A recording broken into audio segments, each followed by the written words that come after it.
Il 17 gennaio 1920 entrava in vigore negli Stati Uniti il 18° emendamento alla Costituzione che vietava di vendere, importare o produrre bevande che avessero un tasso alcolico superiore allo 0,5%. Era iniziata l'era del proibizionismo, che riguardava non solo gli Stati Uniti, ma, in forme più o meno severe, anche nazioni come il Canada, la Gran Bretagna e i paesi scandinavi. La piaga dell'alcolismo imperversava negli Stati Uniti almeno dalla prima metà dell'Ottocento, senza particolari distinzioni di età o di ceto sociale. Sia donne che uomini bevevano in media più di altre parti del mondo. In alcune città esisteva una vera e propria pausa alcolica dei lavoratori, il grog time, sancita dalle campane delle 11 del mattino e delle 4 del pomeriggio.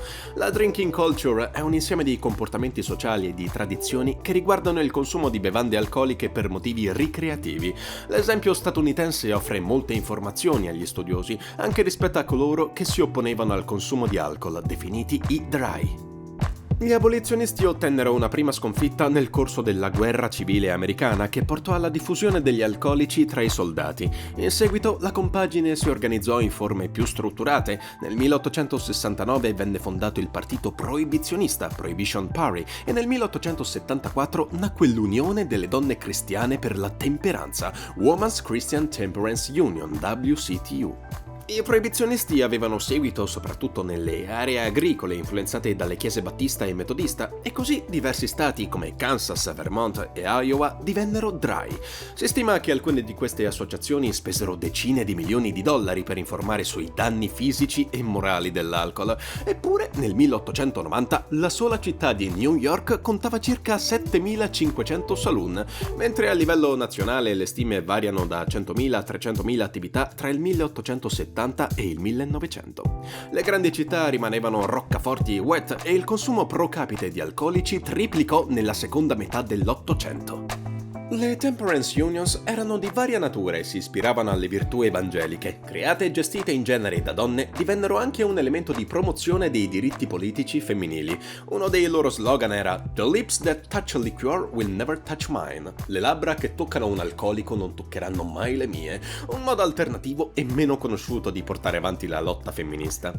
La loro battaglia si affiancò a quella dei nativisti, coloro che promuovevano la pura America delle origini. Si trattava di agricoltori protestanti anglosassoni di ceto medio-alto, favorevoli alla proibizione degli alcolici per i lavoratori stranieri, che erano soliti ubriacarsi a fine giornata. Si sviluppò così nel 1893 l'Anti-Saloon League, di cui Wayne Wheeler fu un noto esponente.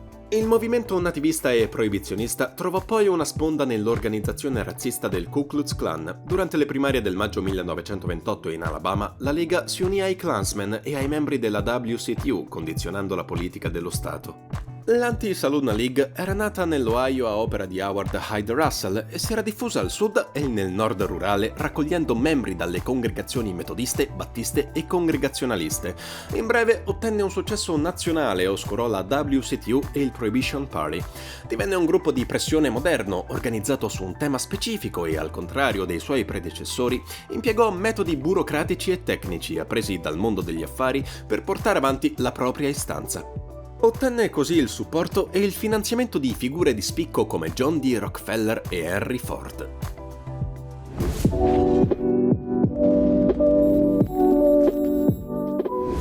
La Lega aveva un apparato pubblicitario gestito da Edward Young Clark e da Mary Elizabeth Tyler e una sezione editoriale, l'American Issue Publishing House, che stampava oltre 40 tonnellate di posta al mese nel 1909. Riusciva così a farsi ricevere per le udienze al Congresso e a esprimere le proprie teorie attraverso la Scientific Temperance Federation.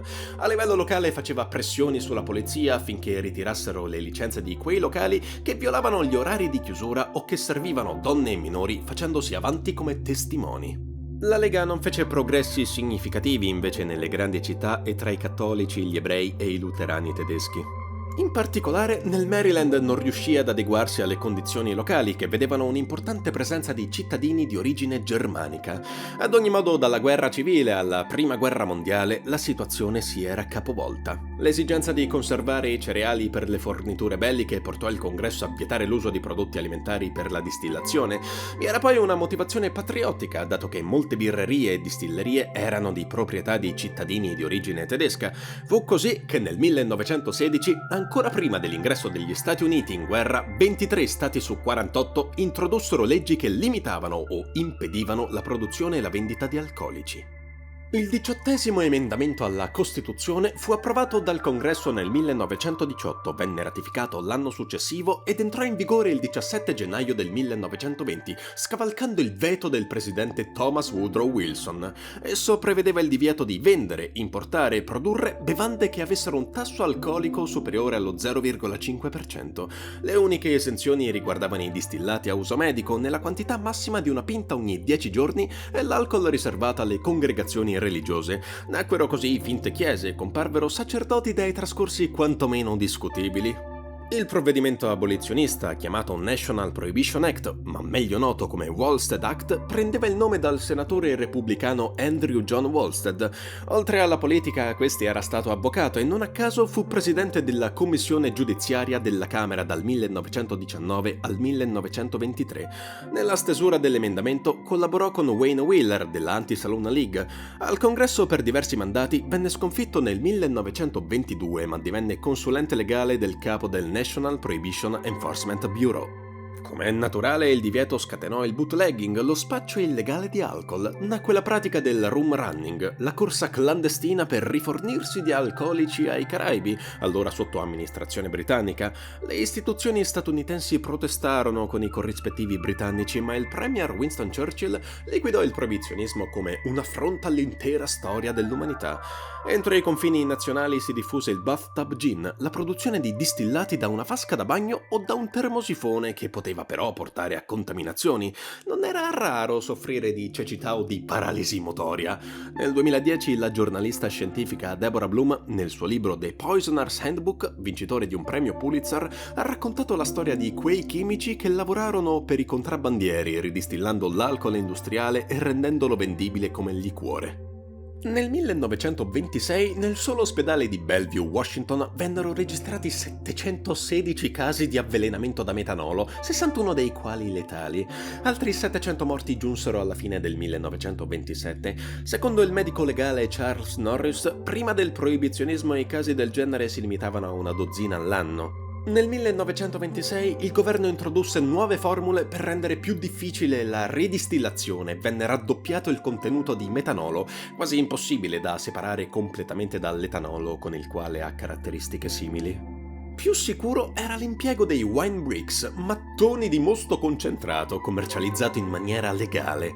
La ricetta riportata sulla confezione era ingegnosa e spiegava come non far fermentare il blocco di acqua e succo d'uva, ovvero dava indicazioni indirette su come trasformarlo in vino.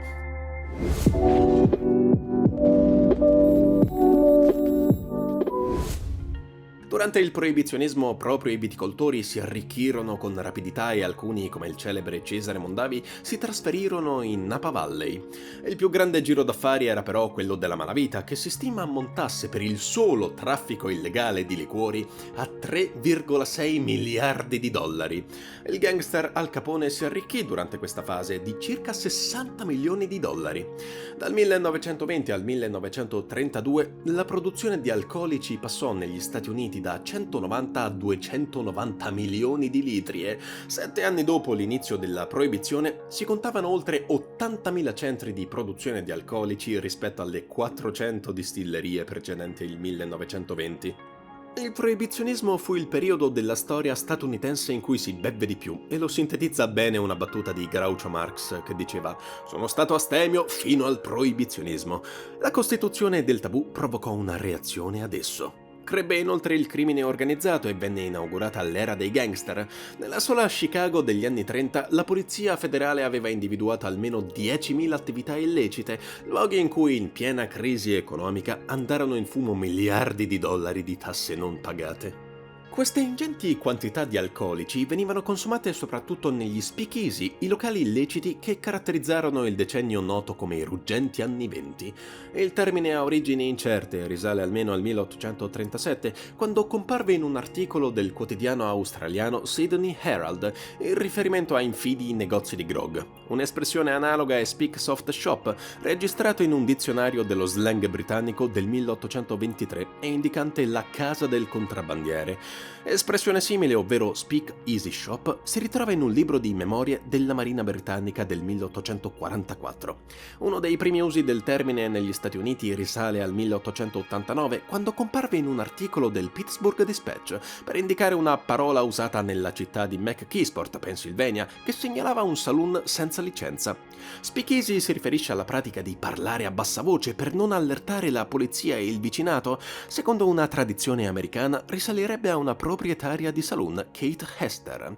Espressioni analoghe erano blind pig e blind tiger, che alludevano alla pratica di far pagare ai clienti la vista di un'attrazione, come appunto una tigre, per poi servire una bevanda alcolica gratuita, aggirando così la legge. La polizia e gli agenti dell'ufficio del proibizionismo facevano spesso irruzioni e arresti, ma gli speakeasy erano talmente redditizi da continuare ad aprire, mascherati magari dietro la facciata di una gelateria o di una pasticceria.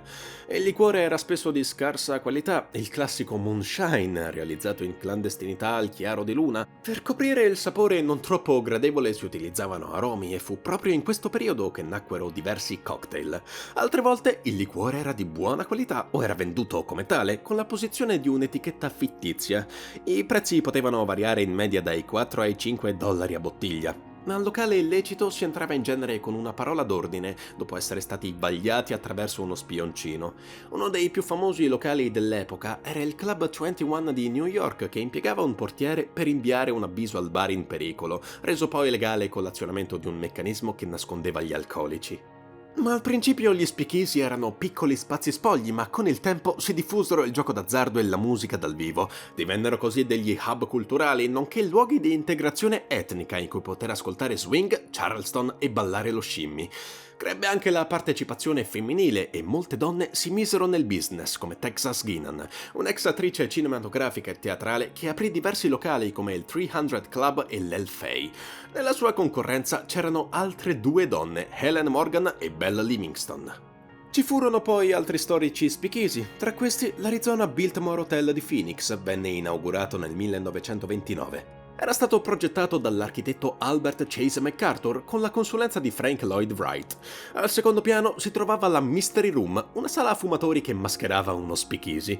Vi potevano accedere soltanto ospiti che conoscevano il codice segreto e nella stanza si trovava un bar dietro a una libreria girevole. L'hotel aveva posizionato un faretto sul tetto e un impiegato lo puntava sulla stanza quando la polizia stava per fare un'irruzione. Gli ospiti tornavano così nelle loro stanze attraverso passaggi segreti. Attori come Clark Gable e Carol Lombard soggiornarono spesso in una stanza adiacente alla Mystery Room, collegata da un passaggio segreto. L'Arizona Baltimore Hotel era una pregevole opera architettonica, fornita di una gold room con soffitto in foglia d'oro e un'orchestra dal vivo ogni sera e di una lussuosa sala azteca per il ballo. Qui infine venne creato il Tequila Sunrise, inventato alla fine degli anni 30 dal barista Gene Sulit su richiesta di un cliente. Il Gallagher's Steakhouse di Manhattan e il Delmonico's di New York sono invece legati soprattutto all'ambito culinario. Il primo venne fondato nel 1927 da Helen Gallagher e da Jack Solomon, un pittoresco giocatore d'azzardo che raccolse giocatori, personaggi dello sport e star di Broadway. È qui che venne servita la prima bistecca New York Strip, in un ambiente confortevole che mescolava lo stile di una locanda di campagna americana al più dimesso speakeasy. Il Delmonico's nacque come bar e pasticceria nel lontano 1827, opera della famiglia italo-svizzera che diede il nome al locale.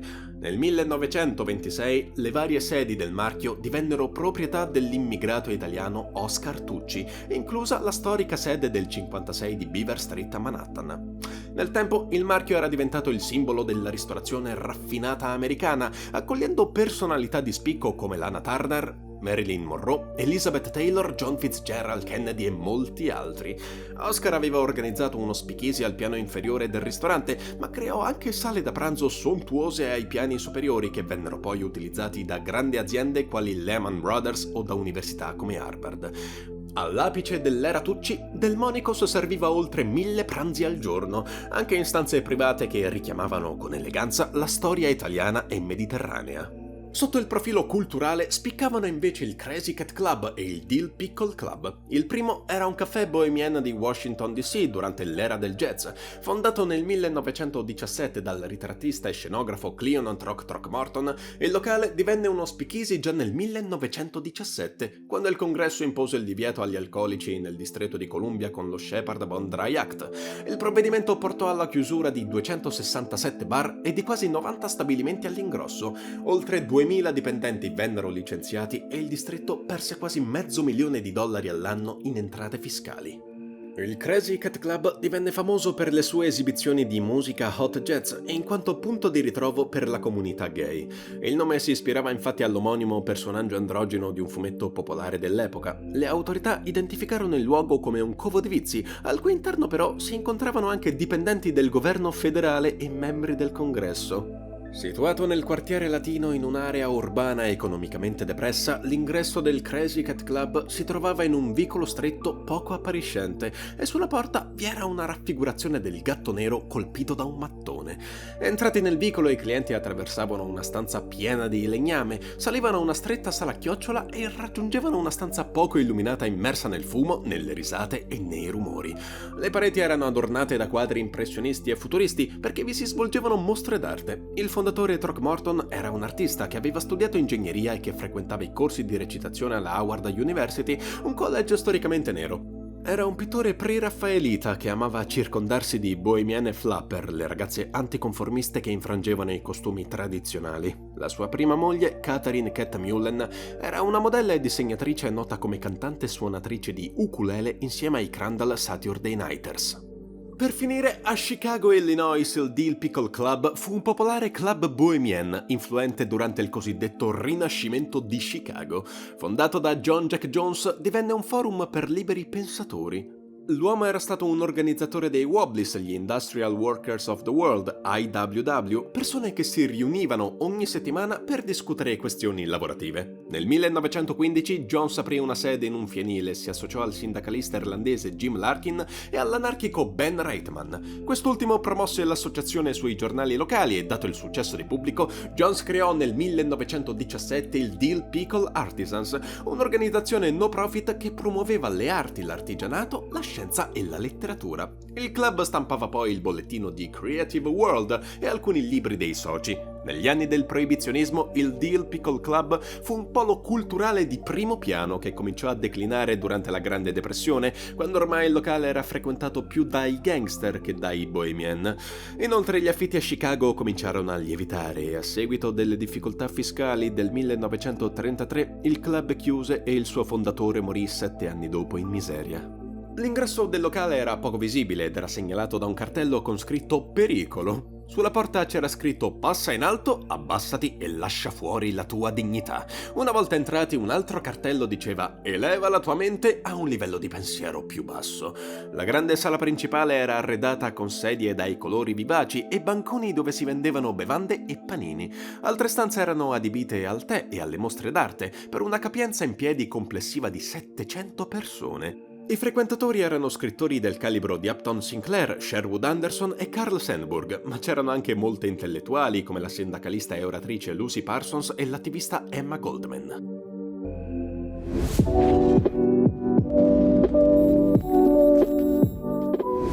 Al Dill Pickle Club si incontravano scienziati e prostitute, truffatori e vagabondi, fanatici, religiosi e anarchici. Fu un angolo di idee e di confronto, oltre che di vita vissuta in libertà, una caratteristica che contraddistinse tutti i più grandi speakeasy. Il presidente repubblicano Herbert Clark Hoover considerava il proibizionismo un grande esperimento sociale ed economico. In quegli anni erano triplicati gli alcolisti, erano cresciute le morti legate all'abuso di alcol ed erano aumentati a dismisura gli arresti per guida in stato di ebbrezza, perché era meglio finire la bottiglia che farsi trovare in possesso di alcolici. Sul piano sociale si erano creati dei paradossi. Donne e studenti rivendicavano la libertà di poter bere alcolici. Come le associazioni femminili si erano un tempo organizzate per l'abolizione, così ora nascevano movimenti anti-abolizionisti di donne. Nelle case cominciarono a tornare gli alcolici, a partire dalle ricette di cucina. Un tempo la maggior parte dei leader proibizionisti erano evangelici, un modo per affermare la loro denominazione nei confronti dei lassisti luterani o dei papisti cattolici. Quella battaglia, nei primi anni 30, sembrava un lontano ricordo. In termini economici, il proibizionismo aveva cancellato migliaia di produttori di distillati, distruggendo posti di lavoro e favorendo la criminalità che sfuggiva al fisco. Questo era uno dei cavalli di battaglia dell'Association Against the Prohibition Amendment, AAPA, fondata già nel 1918, ma che ottenne un peso crescente fino alla fine del proibizionismo. Fu proprio Hoover nel 1929 a porsi le prime domande con la nomina di una commissione di indagine che accertasse quale fosse lo stato delle cose. Emerse che l'uso dell'alcol era troppo radicato nella società statunitense perché potesse essere abolito e che a causa della corruzione della polizia era difficile far applicare la legge. Le inchieste dell'epoca avevano evidenziato che in alcuni soggetti il proibizionismo aveva prodotto risultati positivi perché si occupavano di più della famiglia ed evitavano una spesa improduttiva come quella dell'alcol. Tuttavia in molti giovani si era sviluppata l'inclinazione a infrangere la legge e a contrastare le autorità. Ciò che emergeva dal fallimento del proibizionismo era che lo Stato non poteva risolvere una piaga sociale con l'uso della forza o della legge, ma che fosse necessaria invece un'educazione collettiva al consumo di alcolici. I ruggenti anni 20 e l'età del jazz si erano conclusi. Nel 1932 Hoover perse la rielezione contro il democratico Franklin Delano Roosevelt, che il 22 marzo 1933 firmò il Cullen-Harrison Act, che consentiva la produzione di alcolici di gradazione non superiore al 4%. Nell'apporre la propria firma, Roosevelt pronunciò una celebre battuta: "I think this will be a good time for a beer." Penso che sia un buon momento per una birra. Dopo quasi 3 lustri, il nobile esperimento era fallito e il 5 dicembre 1933 la ratifica del 21esimo emendamento pose fine all'era del proibizionismo, al motto di "una nuova era e una birra per ciascuno". Nei primi anni 2000 era riesplosa la moda degli speakeasy, locali in stile retro che replicavano gli storici bar del proibizionismo. Alcuni di questi sono sopravvissuti al tempo, altri sono scomparsi. L'Arizona Biltmore Hotel ha conosciuto vari passaggi di proprietà ed è stato visitato da personalità come i coniugi Reagan e Irving Berlin, che qui scrisse l'iconica canzone White Christmas. Nel 2009 è stato inserito nel Phoenix Historic Property Register. La Gallagher's Steakhouse conserva ancora una trophy room, uno spazio per eventi privati al secondo piano che presenta un'ampia collezione di foto d'epoca. Il Delmonico's di Oscar chiuse nel 1977, ma la sede del 56 di Beaver Street riaprì fino al 1993. Nel 2023 i nuovi proprietari hanno accolto Max Tucci, nipote di Oscar, come responsabile del marchio globale e partner di terza generazione. Sorte diversa toccò al Crazy Cat Club, che chiuse già prima del 1928 in data incerta, quando il proprietario Throckmorton divorziò da Catherine Mullen e si trasferì nel New Jersey. In seguito sposò l'attrice cinematografica Juliette Brennan, nipote dell'irlandese americano Herbert Brennan, regista del primo adattamento cinematografico de Il Grande Gatsby nel 1926. Throckmorton divenne un famoso scenografo di Broadway e il suo appartamento nel Greenwich Village di Manhattan divenne un luogo di ritrovo per intellettuali e artisti del calibro di Eugene O'Neill e di E. Cummings. La sua eredità ha continuato a vivere così, non solo nel ricordo, ma nell'imitazione di ristoranti bohemiani a Washington, tra cui il Silver Sea Horse e il Carcassonne a Georgetown.